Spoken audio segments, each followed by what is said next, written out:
1 minute ago headlines travel faster than seismic waves. A bold claim. A breaking banner. California's coast supposedly splitting apart after a massive 7.9 earthquake and towering waves. It sounds urgent. It sounds catastrophic. And that's exactly why it spread so quickly. But when you slow it down and line it up against what we actually know, what seismology, geology, and decades of observation tell us, the story changes in a big way. California is not calm ground. That part is true. If you enjoyed this breakdown, don't forget to like, subscribe, and drop a comment. Your feedback helps shape what we cover next, and you being here keeps the conversation going. Thanks for watching. See you in the next one. State sits on one of the most complex tectonic boundaries on Earth, where the Pacific Plate grinds past the North American Plate. Stress builds. Energy releases. Earthquakes happen. Landslides happen. Cliffs retreat. None of that is disputed. What is disputed is the idea that California is on the brink of a sudden, coordinated coastal collapse triggered by a single massive earthquake and followed by giant tsunamis tearing the shoreline apart. That claim does not hold up. Let's start with the earthquake itself. A magnitude 7.9 is not a routine event. It would be enormous, destructive, and widely felt. But California's primary fault system, the San Andreas, is a strike-slip fault. That matters. Strike-slip faults move sideways. They tear laterally, not vertically. And tsunamis require vertical displacement of the seafloor. You need water pushed up or dropped down abruptly to move an ocean. Sideways motion does not do that in any significant way. So when viral posts show giant waves supposedly generated by the San Andreas tearing open the coast, they're mixing up to very different types of tectonic systems. Subduction zones where one plate dives beneath another are what produce the largest tsunamis. That's why events like Alaska 1964 or Japan 2011 were so devastating. California does not have a major offshore subduction zone along most of its coastline. The real tsunami threat to California comes from elsewhere.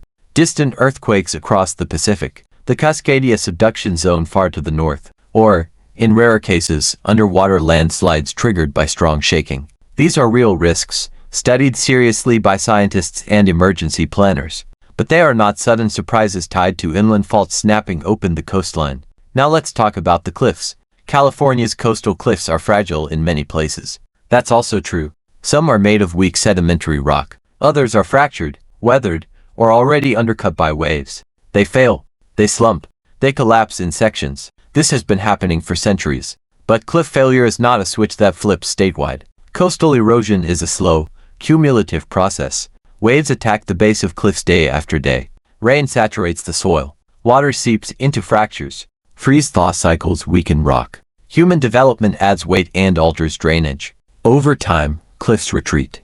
Earthquakes can speed this up locally by shaking already unstable ground, causing rockfalls or small landslides. But they do not cause the entire coastline to break apart in one synchronized event. That distinction matters. Trigger versus cause. An earthquake can be a trigger. It is almost never the root cause. The instability was already there. The weakness was already present.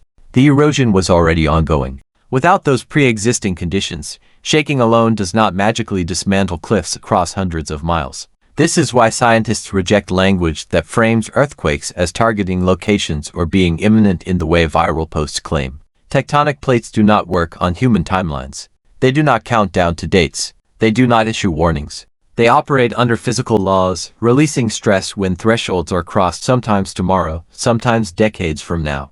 That's also where a lot of misinformation creeps in, especially involving public figures. Names like Michio Kaku get pulled into these narratives, often without context or accuracy. General statements about long-term seismic inevitability are twisted into supposed predictions of exact timing, magnitude, and location. That is not how earthquake science works, and it's not what mainstream scientists claim.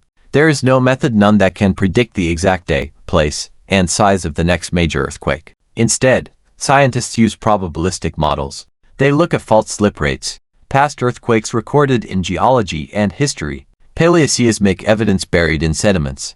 From that, they estimate likelihoods over long windows: 20 years, 30 years, 50 years, not certainties, probabilities. A statement like there is a 30% chance of a magnitude 7 or greater earthquake in this region over the next 30 years is meaningful. It guides building codes, infrastructure investment.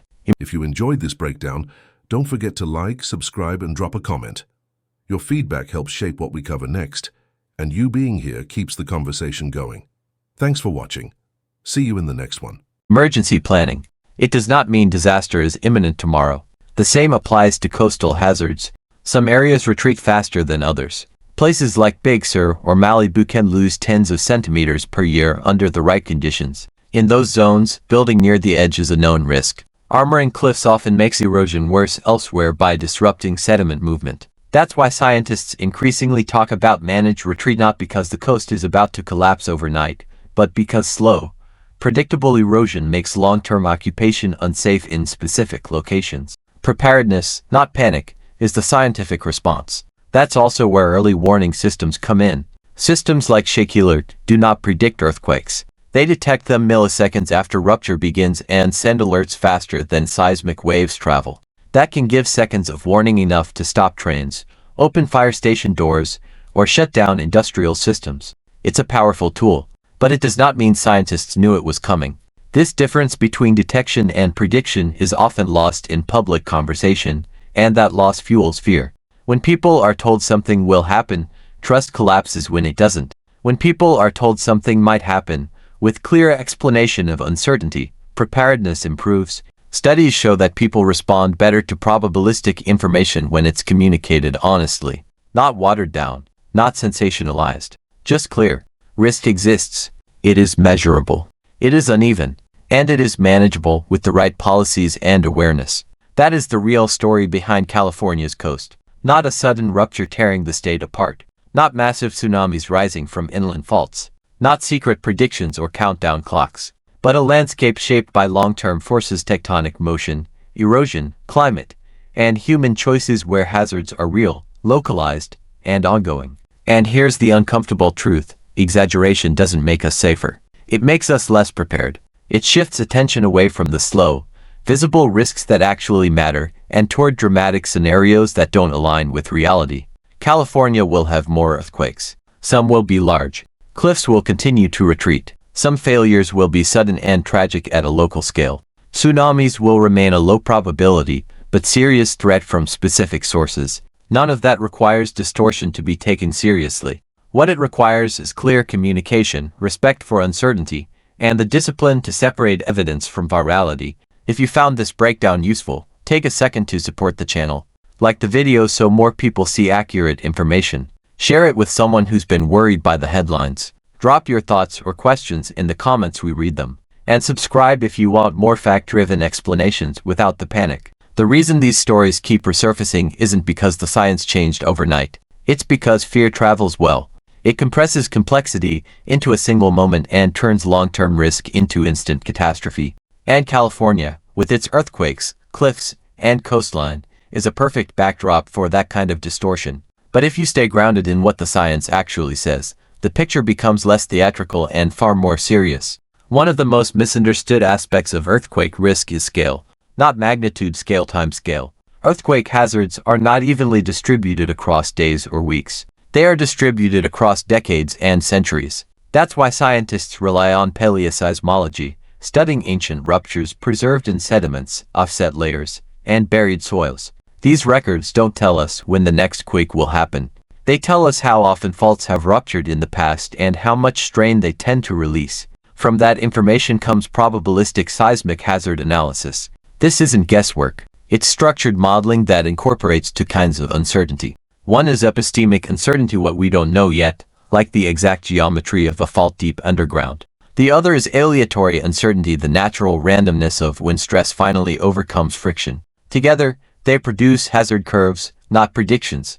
These curves underpin building codes, bridge designs, hospital standards, and lifeline infrastructure. That's how earthquake science actually protects people. Quietly, incrementally, without headlines. When viral claims announce a precise magnitude or imply a guaranteed outcome, they're not just wrong, they undermine that system. They replace statistical realism with false certainty.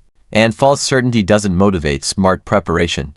It motivates either panic or apathy, depending on how often it fails. The same issue shows up in how coastal erosion is discussed. Coastal cliffs don't fail because of a single force acting alone. They fail because multiple stressors accumulate. Marine abrasion eats away at the base. Rainfall increases pore pressure in the soil. Cracks widen. Gravity does the rest. Earthquakes can provide a final push, but only where failure was already likely. This is why cliff collapses tend to be localized. A few meters here, a section there, not entire coastlines peeling away at once. Geologists map these risks with increasing precision. High-resolution landslide susceptibility maps identify slopes that are steep, fractured, poorly drained, or composed of weak materials.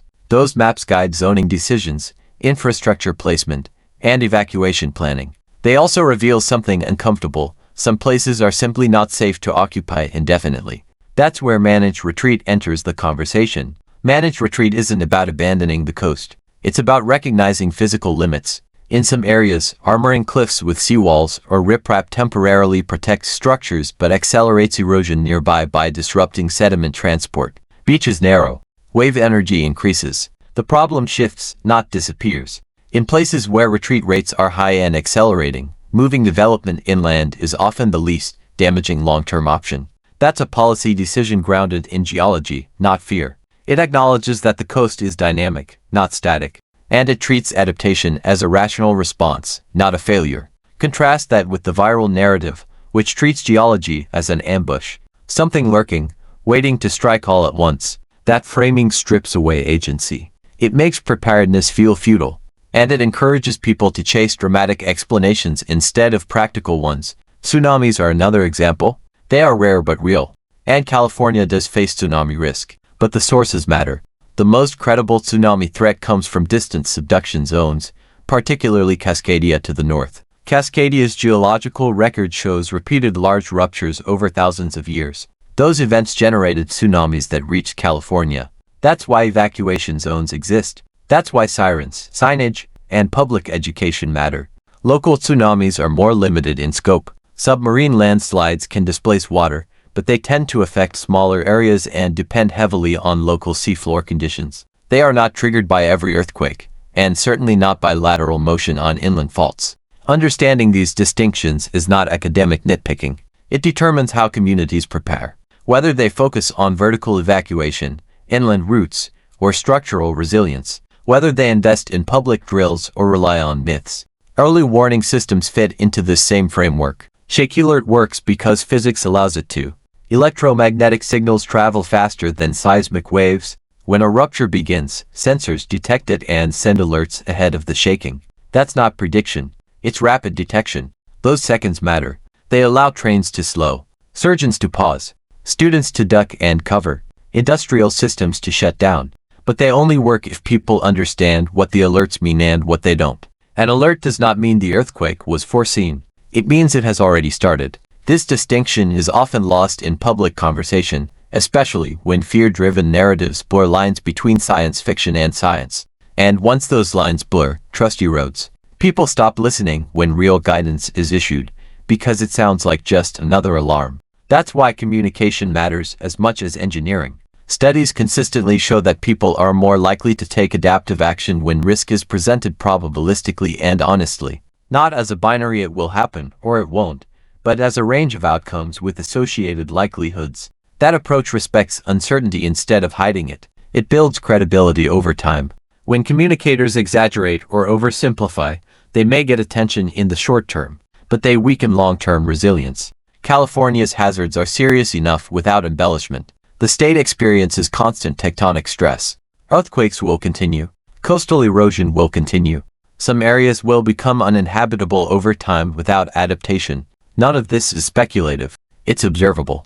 What's speculative is the idea that all of this converges suddenly into a single catastrophic moment announced by a viral headline. Geology doesn't work that way. It works slowly, punctuated by events. It reshapes landscapes through accumulation, not drama. And the more accurately we describe that process, the better equipped people are to live with it. That's the deeper issue behind stories claiming the California coast is breaking apart. They replace a complex, manageable reality with a simplified, terrifying one. And in doing so, they distract from the work that actually reduces risk. Better maps, smarter codes, clearer communication, and policies that respect physical limits. Fear demands attention. Facts demand patience. But patience is what resilience is built on. California is not falling into the ocean overnight, but parts of its coast are retreating. Earthquakes are not predictable to the minute, but their likelihood can be estimated and planned for. Tsunamis are not impossible, but their sources, scale, and probabilities are well understood. That's not comforting in the cinematic sense, but it's empowering in a real one.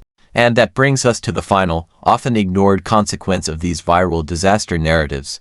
They don't just misinform, they actively reshape how people think about risk. When every headline screams that catastrophe is minutes away, real warnings start to blend into noise. People become numb. They stop distinguishing between credible alerts and exaggerated claims. And that's dangerous, because when a genuine emergency does unfold, California's natural hazards are not secrets. They're mapped, measured, and monitored constantly. Fault slip rates are tracked.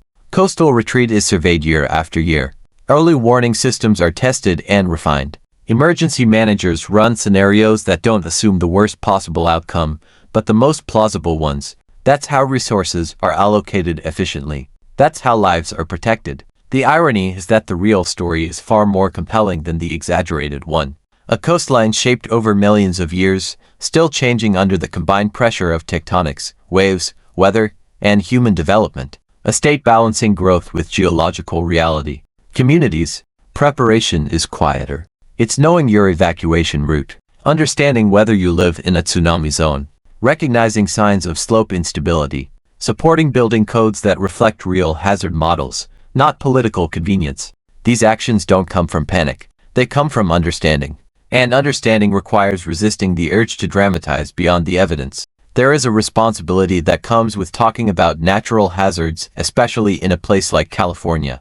Words influence behavior. They shape trust. They determine whether people take future guidance seriously or dismiss it as another false alarm. That's why the most dangerous part of the California is breaking apart narrative isn't geological. It's psychological. It trains people to expect spectacle instead of process, to wait for the big moment instead of paying attention to the slow, visible signals that actually define risk. And when the big moment doesn't come, it quietly erodes confidence in real science. California will continue to move. Its cliffs will continue to retreat in places. Earthquakes will continue to happen. None of that requires exaggeration to be worth paying attention to.